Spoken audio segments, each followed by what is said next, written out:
ஏங்க நானும் ஊருக்கு கிளம்பிட்டேங்க. ட்ரெஸ் மட்டும் பேக் பண்ணால் போதும். சரி, நீ ட்ரெஸ்ஸை பேக் பண்ணி வையின்னு ஏதோ வந்துடுறேன். அம்மா, என் பொண்டாட்டி நானும் ஊருக்கு போயிட்டுறம்மா. அவள் கிளம்பிட்டு இருக்கா.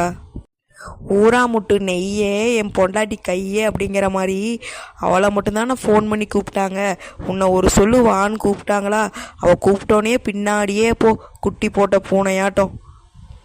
இப்போ நான் என்னம்மா பண்ணுறது?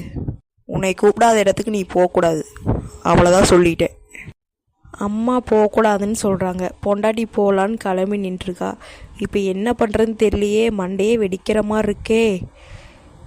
ஒரு ஐடியா. என்னங்க வந்துட்டிங்களா? பேக் பண்ணியாச்சு, வாங்க போகலாம். அதுக்கு இல்லடி, என் ஃப்ரெண்டு ஒருத்தனுக்கு வேறு ஆக்சிடெண்ட் ஆயிடுச்சாம்மா. பசங்களாம் ஃபோன் பண்ணி உடனே வர சொல்கிறாங்கடி. அச்சோ, அப்படின்னா நீங்கள் உடனே போங்க. ஊர் கிடக்குது, நம்ம இன்னொரு நாளைக்கு போய்க்கலாங்க. சரிம்மா.